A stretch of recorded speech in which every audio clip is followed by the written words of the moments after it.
Disclaimer: this is not financial advice. Always do your own due diligence before putting your money to work. With that out of the way, let's have some fun and enjoy the episode. What's good, y'all? It's your boy CB checking back in with you all. Welcome back to the Rich Out Games podcast. Happy Money Mondays.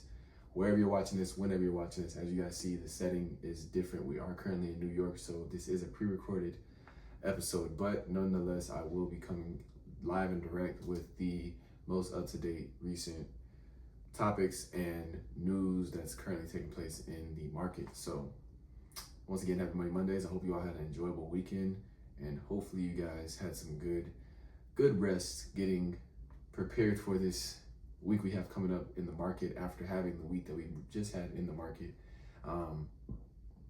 Pretty crazy into the week, which we'll talk about later on in this episode. But without further ado, let's get right to it.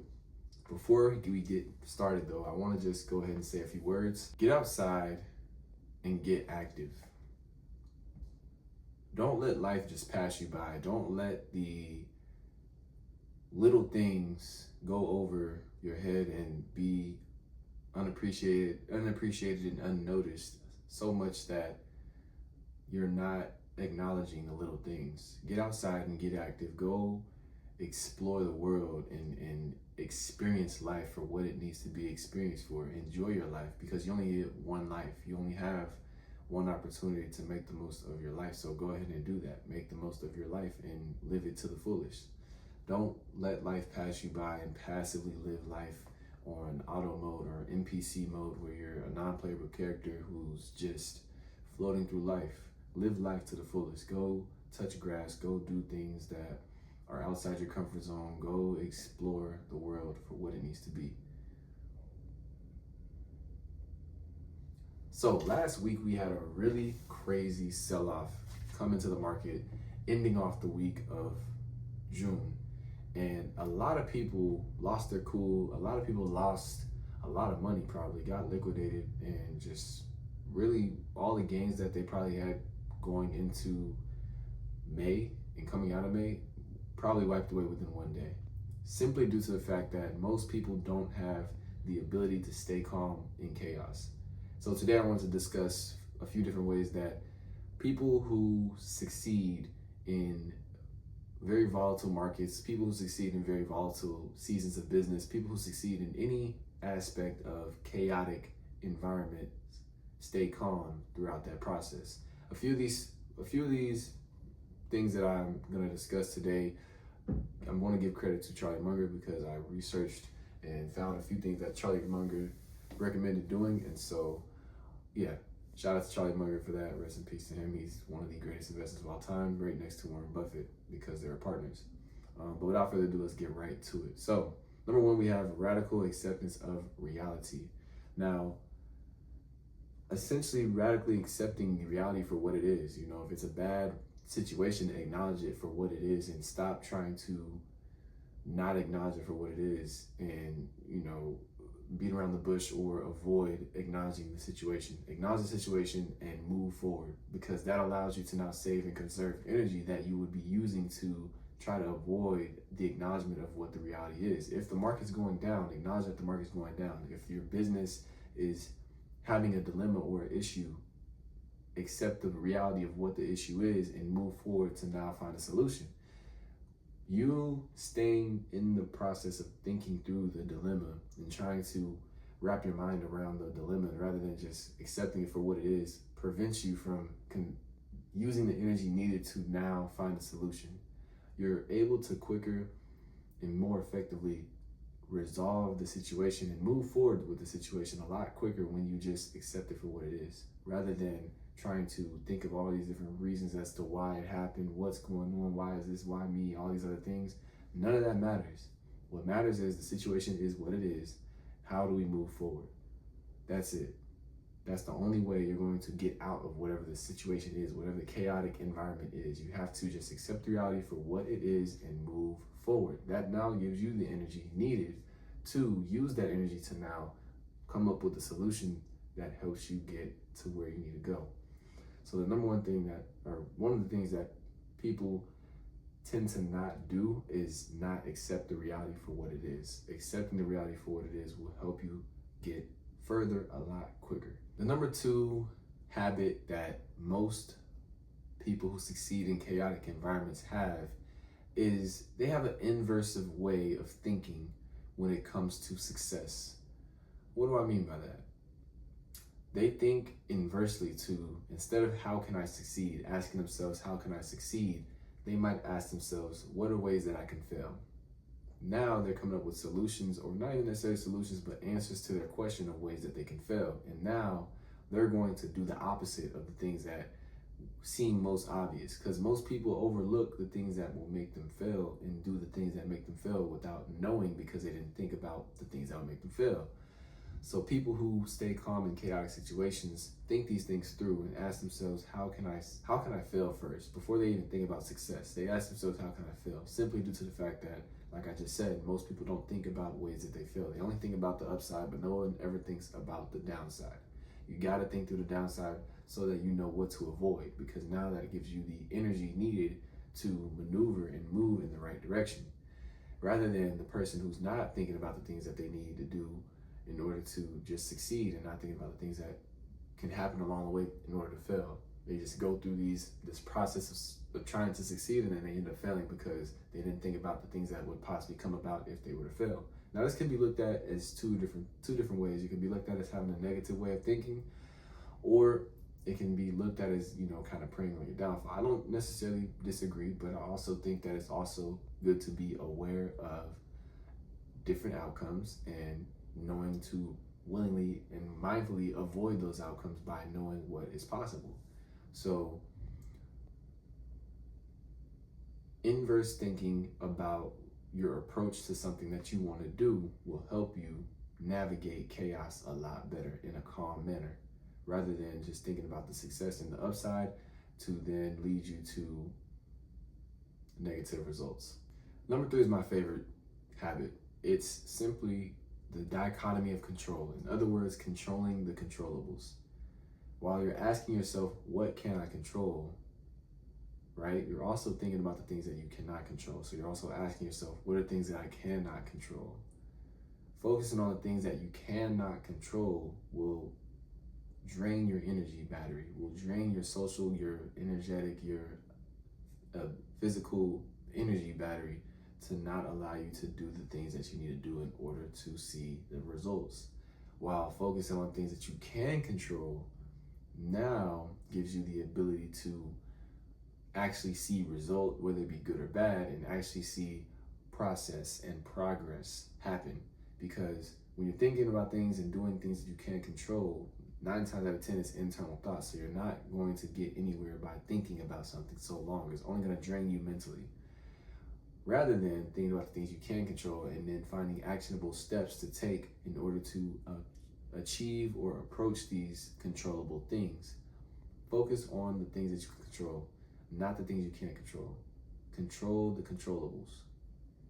Do what you can control. Don't worry about the things you can't control, because at the end of the day, you cannot control it. It is what it is. If the market goes down due to news and catalysts, you have no control over the market doing that.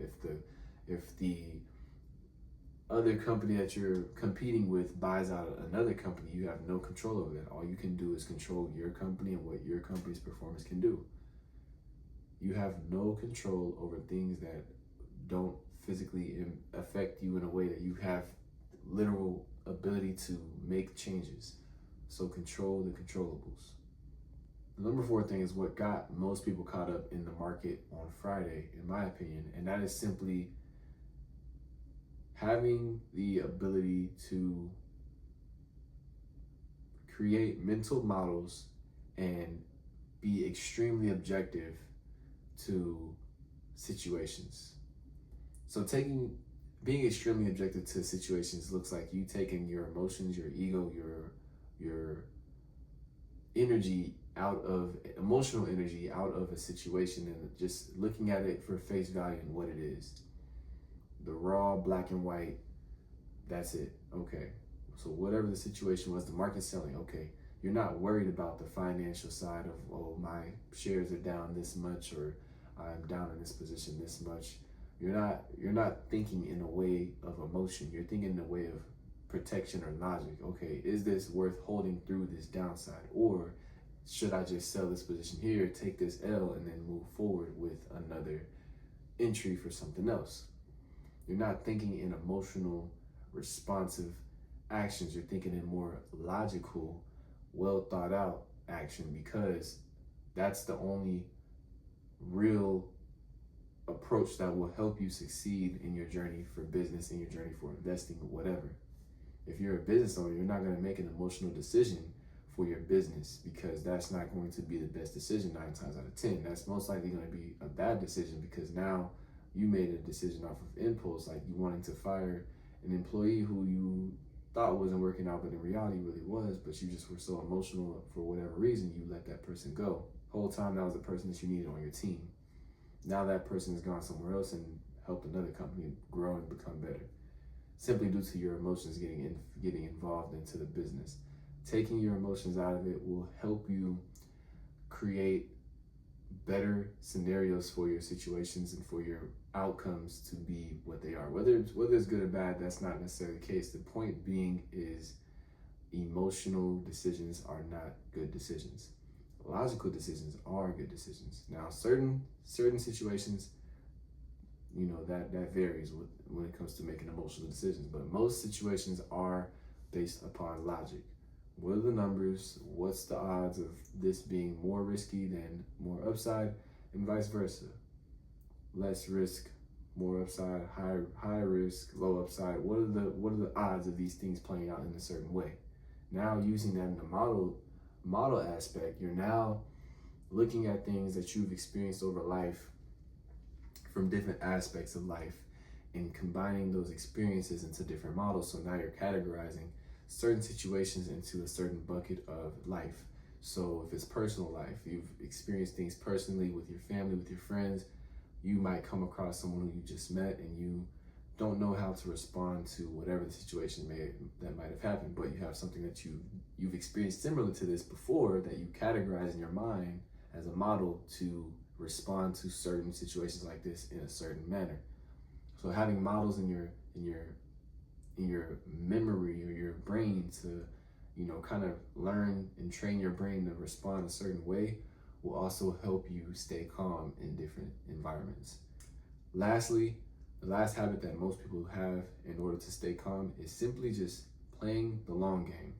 Playing the long game really helps you not make irrational short-term decisions, because a lot of times, most people, similar once again to Friday, probably had a lot of short expiration option contracts. And so most of those people got liquidated simply due to the fact that they were playing with fire. They were buying short-term contracts that had no time on them whatsoever to hold in value. And so with the market dumping and selling the way it did, a lot of people got liquidated simply due to the fact that their contracts expired the same day. They had no other choice but to lose. But when you give yourself time to win, and time is on your side, it allows you to have more time to win. Because if you buy something that's 2 years out on expiration or 3 years out on expiration, or you just simply buy the share of it, you now have the ability to hold longer.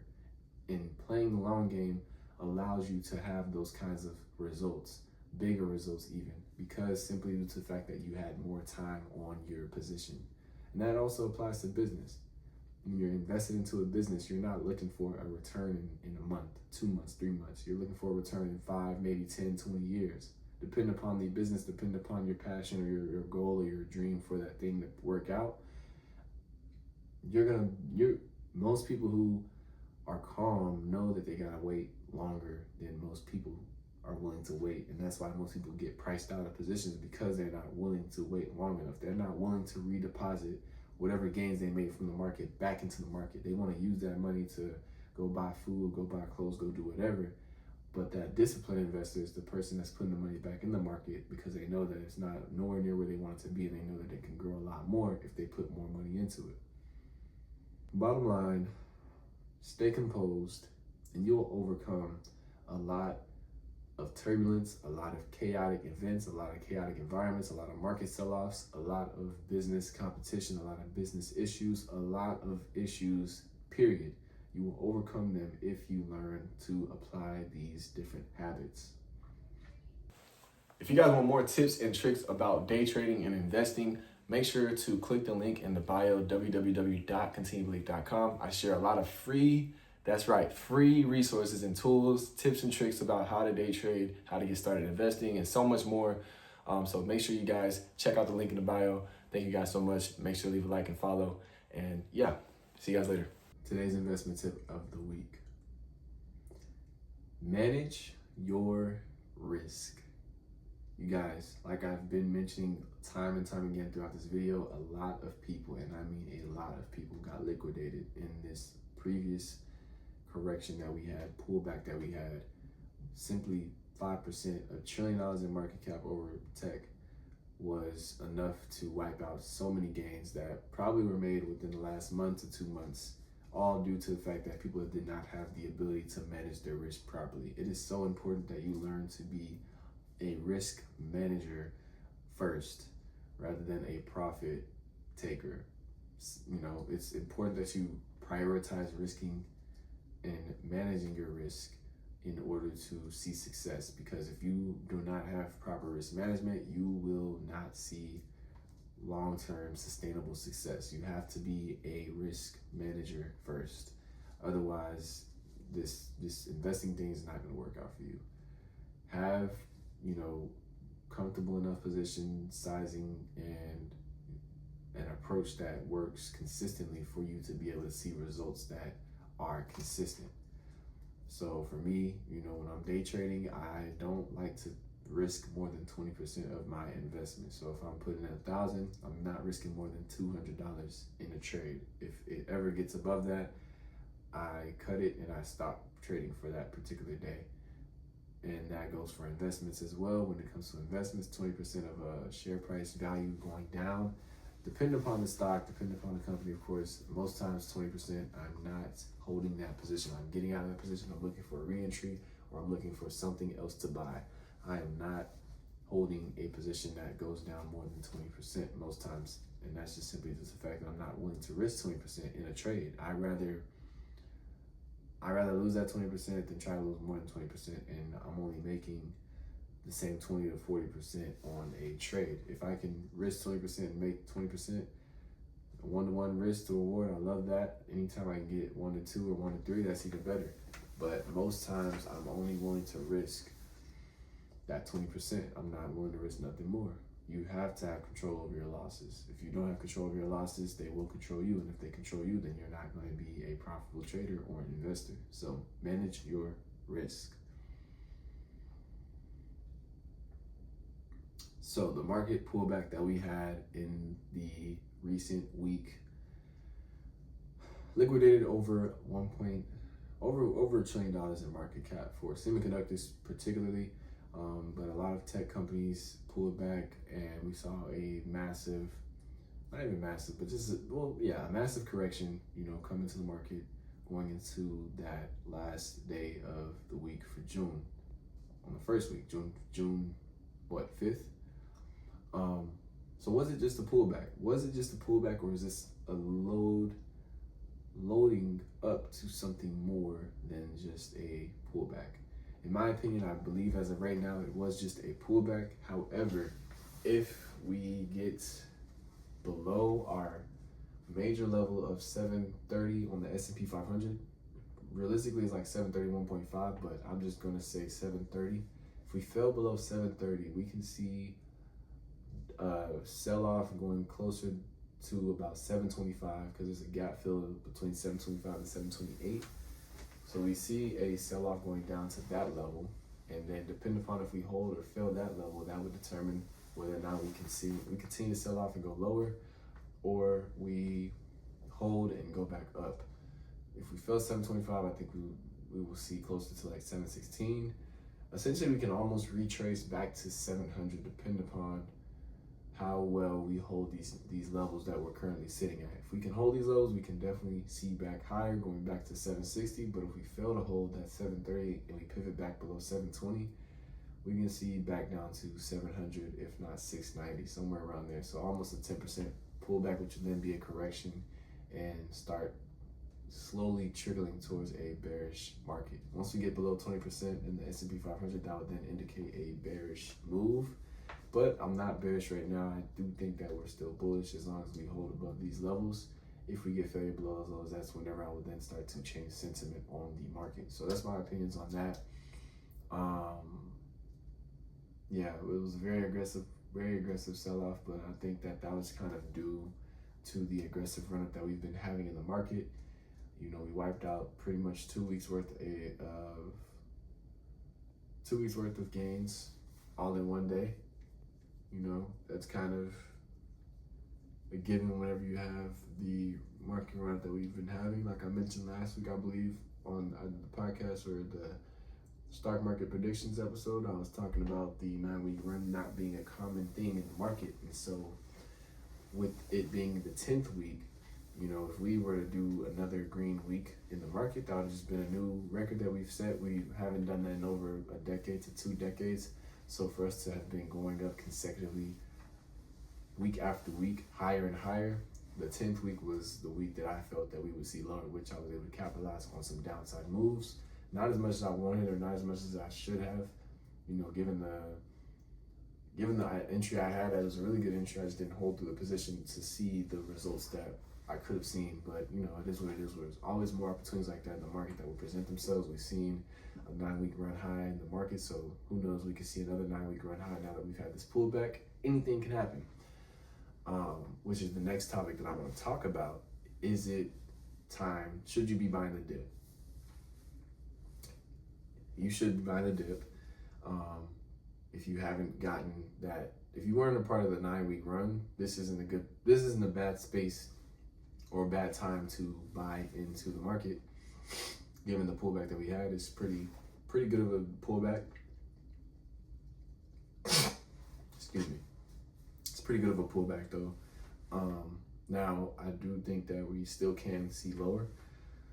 Not saying that will happen right now. Not sure when it will happen, but I do think we can see lower. So with that being said, just be mindful if you were to buy here. Don't, you know, go all in. I wouldn't recommend that, but I would recommend putting some size into the market here, some form of position here, and then, you know, have some money set aside to buy more as the market, whenever the market comes back lower. I like to buy typically when it comes to the S&P, whenever we see that bear market like 20% plus. That's when I typically like to go all in or load the boat on the market. But until then, I wouldn't really load the boat. I would just kind of build a position out and just dollar cost average, buy the dip, invest, and, you know, just put money in the market as much as possible. And as much as you can, honestly. Don't go overboard and put more than you can handle into the market. Put what you can handle in the market, put what's available of good use for you to put in the market. Don't overdo it and, you know, overextend yourself by trying to stay invested. Now, you know, there's some risk takers out there, so do you. But that's my advice. I definitely think that this is a dip worth buying, and I just think that the market can still see lower. So don't go all in, buy some here and then buy some more as it comes down lower, if it comes down lower, whenever it does come down lower, because it will eventually, but it could go up first and then come down later. Who knows? So that's my thoughts on that. And what else? I believe that's it, y'all. So yeah, those are my thoughts and opinions on the market. That's everything that's pretty much happened within the last week in a nutshell. Trump doing the same thing he's been doing, yapping about the war coming to an end and them coming to a deal. It's been 2 months now, bro. At this point, I don't even think we're pricing in. I think the market's already priced in whether or not, or whenever the market comes to a conclusion on the war. So I don't think that's going to be the next catalyst that kind of moves the market. I think the next catalyst that'll move the market will be the repercussions and the conclusion to the war, the impact the war had on oil and oil reserves, like oil reserves all around the world are probably impacted a lot, you know, off the reserves that we were using early in the year. So we'll see some of that come into the market, trickle into the market, I think, later on in the year. Of course, we got midterms. Midterms was another thing that just happened, or it's going to happen later this year. What just happened was the new Fed chair meeting announced, so that's another catalyst that could play a big part. And then another thing that most people, I think, what people believe to be one of the reasons why the market sold off on Friday was simply due to the employment data coming in higher than expected, and that indicating that the interest rates will not go lower and could possibly go higher. And so investors don't like the sound of that. They want to see interest rates go down because that's what Kevin Warsh's agenda or job is supposed to be. At least that's what Trump wants Kevin Warsh to do, is see the rates go down lower. So with the rates possibly not going down lower, that's what made the market sell off and create some fear. Then another belief is that it's, freeing up capital for people to buy SpaceX whenever it IPOs June 12th. So there's a lot of different stories that are taking place in the market. But nonetheless, it's just good to, like I said, be mindful of all the different things going on in the market and finding a best way to position yourself and your family to be able to capitalize off of the opportunity in the market, because there's always going to be opportunity in the market. There's always going to be immense value in the market. It's just finding out where to get into that value, how you can properly get into that value, and how you can capitalize off of that value. So yeah, but with that being said, that will conclude this episode 31 of the Rich Off Gains podcast. I want to thank God for always being there with me, for blessing me to be here in this beautiful city of New York. Well, somewhat beautiful. We'll say somewhat beautiful. Not too beautiful. It's all right. It's all right. Nonetheless, thanking him for being with me on my journey. I'm very appreciative to be able to do these things that I'm doing, making this content, to teaching other people, trying to help inspire and uplift other people to grow their assets, and not only grow their assets, but grow their spirit, their mind, and their soul, to become better versions of themselves, not only for themselves, but for their families as well. So yeah, I'm very thankful for that, and I'm looking forward to be back home in my bed very soon, very, very soon. But nonetheless, thank you all for tuning in once again. It's your boy CB. I will see you all next week, same time, same place. Stay safe. God bless. Peace.